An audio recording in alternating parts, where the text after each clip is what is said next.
Hey guys, welcome to government jobs Gyan YouTube channel. Guys, आज की इस वीडियो में हम बात करेंगे एसएससी ओटीआर 2024 की लेटेस्ट अपडेट के बारे में। जी हां दोस्तों, स्टाफ सिलेक्शन कमीशन ने आगे होने वाली सभी भर्तियों के लिए अपना नया पोर्टल लॉन्च कर दिया है, जिसके थ्रू आप आगे की सभी भर्तियों के लिए अप्लाई कर सकोगे। तो यहां पर आपको सबसे पहले अपना वन टाइम रजिस्ट्रेशन करना होगा, उसी के बाद ही आप आगे की भर्तियों के लिए अपने फॉर्म फिल कर सकोगे। तो यहां पर अब आपको अपना वन टाइम रजिस्ट्रेशन करना होगा, उसके लिए एसएससी ने नया पोर्टल लॉन्च कर दिया है। आप एसएससी की ऑफिशियल वेबसाइट से चेकआउट कर सकते हो। Launching for new website of commission, यहां पर नोटिफिकेशन दे दिया गया है। जैसे ही आप इस लिंक पर क्लिक करेंगे तो आपके सामने यहां पर ये ऑफिशियल नोटिफिकेशन ओपन हो जाएगा। आप यहां से चेकआउट कर सकते हो। एसएससी ने नया पोर्टल लॉन्च कर दिया है वन टाइम रजिस्ट्रेशन के लिए, जिस पर आपको वन टाइम रजिस्ट्रेशन करना होगा आगे की भर्तियों में पार्टिसिपेट करने के लिए। जो नया पोर्टल है उसका यूआरएल है ssc.gov.in। जैसे ही आप ये इस लिंक पर क्लिक करेंगे या फिर अपने इंटरनेट ब्राउजर की एड्रेस बार पर टाइप करेंगे ssc.gov.in, उसके बाद आपके सामने यहाँ पर स्टाफ सिलेक्शन कमीशन का ये नया पोर्टल ओपन हो जाएगा।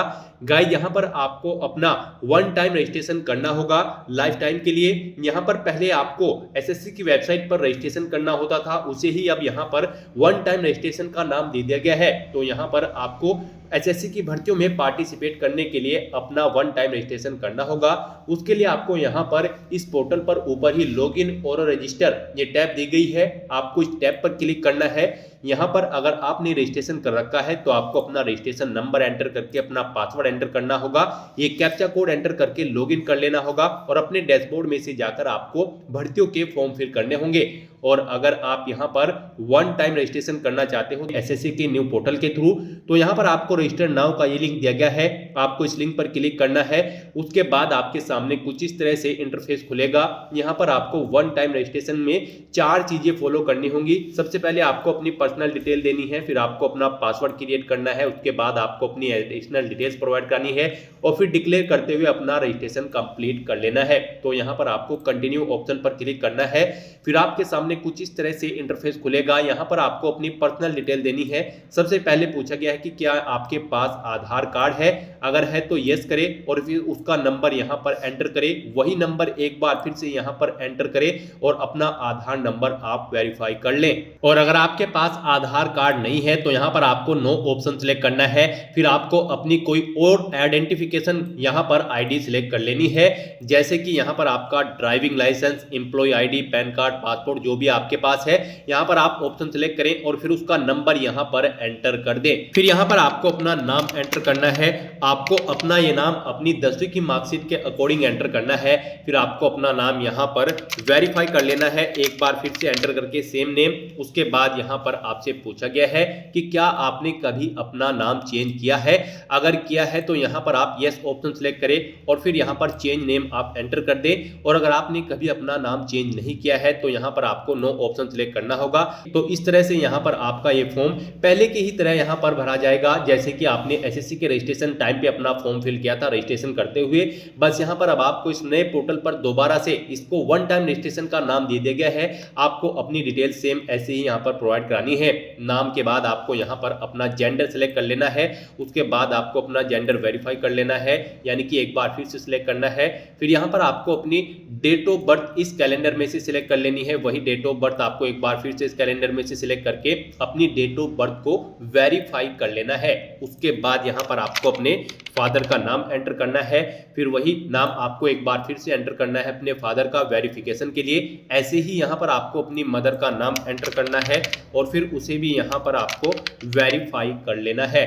उसके बाद यहाँ पर आपसे पूछा गया है आपकी 10वीं क्लास की एजुकेशन बोर्ड के बारे में, आपने किस एजुकेशन बोर्ड से अपनी 10वीं क्लास पास आउट की है, वो यहाँ पर आप सिलेक्ट करें। फिर यहाँ पर आप दोबारा से वही बोर्ड सिलेक्ट करके उसे यहाँ पर आप वेरीफाई कर लें। उसके बाद यहाँ पर आपको अपनी 10वीं क्लास का रोल नंबर एंटर कर देना है। फिर वही रोल नंबर आपको एक बार फिर से एंटर कर देना है वेरिफिकेशन के लिए। फिर आपको यहाँ पर अपना पासिंग ईयर सिलेक्ट करना है, कब आपने अपनी 10वीं क्लास पास आउट की है। वो ही पासिंग ईयर आपको एक बार फिर से सिलेक्ट करना है। यहाँ पर आपको सभी फील्ड्स की डिटेल 2 बार सिलेक्ट करनी है या फिर एंटर करनी है वेरिफिकेशन के लिए। उसके बाद यहाँ पर आपको अपनी highest level of educational qualification यहाँ पर सिलेक्ट कर लेनी है। आपने 12वीं क्लास पास आउट कर रखी है, ग्रेजुएशन, पोस्ट ग्रेजुएशन या फिर पीएचडी, जो भी आपने यहाँ पर अपनी हायर क्वालिफिकेशन पास आउट कर रखी है वो यहाँ पर आप सिलेक्ट करें, एक बार फिर से सिलेक्ट करें। फिर यहाँ पर आपको अपना मोबाइल नंबर एंटर करना है और ईमेल आईडी यहाँ पर एंटर करनी होंगी। यहाँ पर जैसे ही आप अपना मोबाइल नंबर और ईमेल आईडी एंटर करोगे तो आपके सामने यहाँ पर सेंड ओटीपी का ऑप्शन आएगा। आपको सेंड ओटीपी ऑप्शन पर क्लिक करना है और उसके बाद आपके रजिस्टर्ड मोबाइल नंबर और ईमेल आईडी पर ओटीपी जाएंगे। वो ओटीपी आपको यहाँ पर एंटर करके अपना मोबाइल नंबर और ईमेल आईडी को वेरीफाई कर लेना है। इसके बाद आपको यहाँ पर अपनी सभी डिटेल्स फिल आउट करने के बाद सेव एंड नेक्स्ट ऑप्शन पर क्लिक कर देना है। इस तरह से यहाँ पर आपका वन टाइम रजिस्ट्रेशन हो जाएगा। आपको एक रजिस्ट्रेशन नंबर यहाँ पर प्रोवाइड करा दिया गया है। ये रजिस्ट्रेशन नंबर और एक पासवर्ड आपकी रजिस्टर्ड मोबाइल नंबर और ईमेल आईडी पर भी सबमिट किए गए हैं। आपको इन्हें केयरफुली नोट डाउन करके रख लेना है फ्यूचर यूज के लिए। तो यहाँ पर अब आपको कंटिन्यू के इस ऑप्शन पर क्लिक करना है। उसके बाद यहाँ पर आपको अपना रजिस्ट्रेशन नंबर एंटर करना है और पासवर्ड एंटर करना है, वो पासवर्ड जो आपकी रजिस्टर्ड मोबाइल नंबर और ईमेल आईडी पर सबमिट किया गया है। उसके बाद आपको ये कैप्चा कोड यहाँ पर एंटर करना है और साइन इन की स्टेप पर क्लिक करके अपने डैशबोर्ड में साइन इन कर लेना है। नेक्स्ट आपके सामने कुछ इस तरह से इंटरफेस खुलेगा। यहाँ पर अब आपको अपना नया पासवर्ड सेट करना है। गाइस यहाँ पर आपको आपका रजिस्ट्रेशन नंबर ऑटोमेटिकली फील्ड मिल जाएगा। अब यहाँ पर आपको अपना ओल्ड पासवर्ड एंटर करना है जो आपके रजिस्टर्ड मोबाइल नंबर और ईमेल आईडी पर सबमिट किया गया था। वो पासवर्ड यहाँ पर एंटर करने के बाद आपको अपना नया पासवर्ड क्रिएट करना है। यहाँ पर आपका पासवर्ड कम से कम 8 कैरेक्टर का होना चाहिए और ये पासवर्ड आपका अल्फा न्यूमेरिक फॉर्मेट में होना चाहिए। मींस आपके पासवर्ड में कम से कम एक अपर केस कैरेक्टर, एक लोअर केस कैरेक्टर, एक इंटीजर नंबर और एक स्पेशल कैरेक्टर जैसे कि @ या फिर डॉलर होना चाहिए। वही पासवर्ड आपको यहाँ पर कंफर्म पासवर्ड फील्ड में एंटर करना होगा जो आपने यहाँ पर न्यू पासवर्ड फील्ड में अपना पासवर्ड क्रिएट किया है। आपका पासवर्ड कुछ इस तरह से रहेगा जैसे कि यहाँ पर आपके पासवर्ड में कम से कम एक अपर केस कैरेक्टर, एक लोअर केस कैरेक्टर, एक इंटीजर नंबर और एक स्पेशल कैरेक्टर जैसे कि @ या फिर डॉलर होना चाहिए और आपके पासवर्ड की लेंथ कम से कम 8 कैरेक्टर की होनी चाहिए।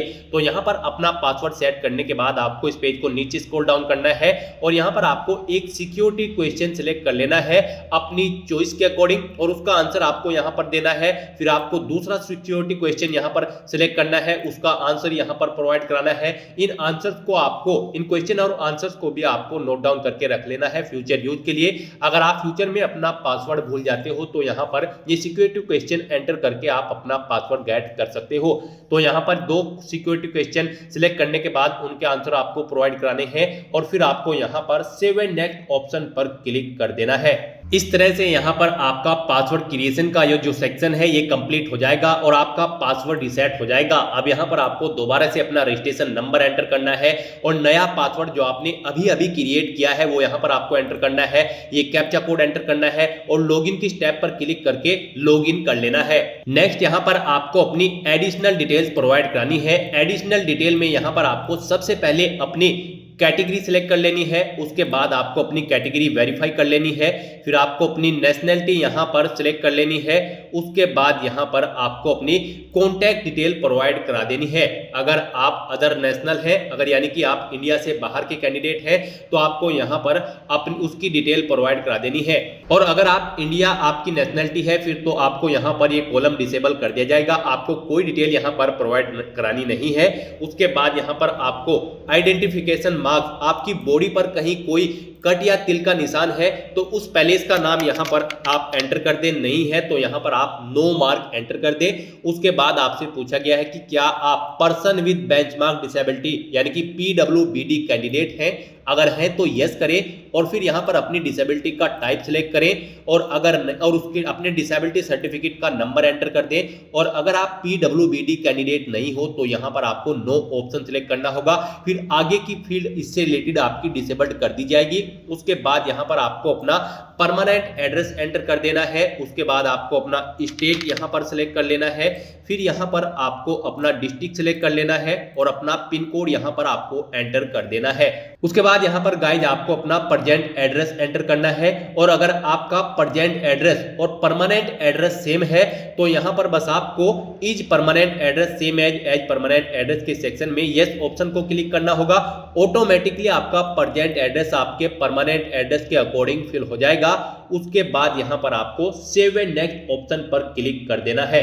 आपकी एडिशनल डिटेल सक्सेसफुली कंप्लीट हो जाएगी। उसके बाद आपको मैसेज शो कर दिया जाएगा आपकी एडिशनल डिटेल सक्सेसफुली कंप्लीट हो चुकी है। फिर आपको उस पॉपअप को कट कर देना होगा। उसके बाद आपके सामने यहाँ पर कुछ इस तरह से इंटरफेस खुलेगा। यहाँ पर आपके वन टाइम रजिस्ट्रेशन के डिक्लेरेशन सेक्शन ओपन हो चुका है।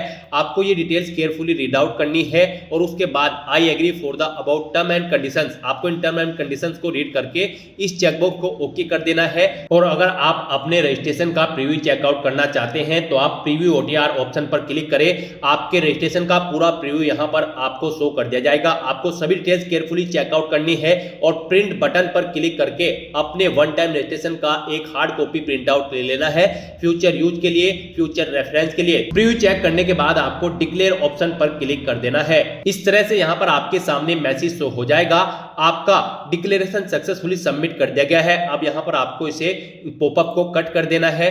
उसके बाद आपके सामने यहां पर कुछ इस तरह से इंटरफेस खुलेगा। यहां पर आपको आपके डैशबोर्ड में रिडायरेक्ट कर दिया जाएगा। अगर आप अपने रजिस्ट्रेशन में कोई डिटेल एडिट करना चाहते हैं तो आप एडिट रजिस्ट्रेशन डिटेल इस ऑप्शन पर क्लिक करके अपने रजिस्ट्रेशन की डिटेल एडिट कर सकते हो। और गाइस यहां पर अगर आप अपनी प्रोफाइल सेट करना चाहते हो, प्रोफाइल फोटो, तो यहां पर आप इस पेंसिल के बटन पर क्लिक करें, अपना फोटो सिलेक्ट करें और यहां पर अपना प्रोफाइल फोटो आप सेट कर दें। उसके बाद यहां पर एसएससी की जितनी भी भर्तियां होंगी आपको लाइव एग्जामिनेशन में शो कर दी जाएंगी, और जो फॉर्म आप फिल कर चुके होंगे वो आप माई एप्लीकेशन सेक्शन में जाकर चेकआउट कर सकते हो। एप्लीकेशन हिस्ट्री की पूरी डिटेल आप यहां से एप्लीकेशन हिस्ट्री सेक्शन में जाकर चेकआउट कर सकते हो। तो आपको लाइव एग्जामिनेशन के इस सेक्शन में आपकी आने वाली सभी भर्तियों की डिटेल प्रोवाइड करा दी जाएगी, जिन पर क्लिक करके आप आगे के एसएससी के फॉर्म फिल कर सकते हो। एडमिट कार्ड का सेक्शन भी आपको यहां पर दे दिया गया है, आपके एडमिट कार्ड भी आप यहां से चेकआउट कर सकते हो, रिजल्ट भी चेकआउट कर सकते हो। गाइज अब से आप एसएससी 2024 के लिए या फिर आगे की सभी भर्तियों के लिए एसएससी के इस न्यू पोर्टल के थ्रू ही फॉर्म फिल कर सकोगे। तो यहां पर आपको अपना वन टाइम रजिस्ट्रेशन कंप्लीट करना नेसेसरी है। इसको कंप्लीट करने के बाद ही आप एसएससी की आगे की भर्तियां, जो अपकमिंग भर्तियां हैं, उनके लिए आप अप्लाई कर पाओगे। तो दोस्तों ऐसे आप अपना एसएससी वन टाइम रजिस्ट्रेशन कर सकते हो। आज की इस वीडियो में बस इतना ही। आई होप ये वीडियो आपको पसंद आई होगी। अगर पसंद आई हो तो इसे लाइक और शेयर करें। चैनल पर नए हो तो इसे सब्सक्राइब कर लें। Thanks for watching.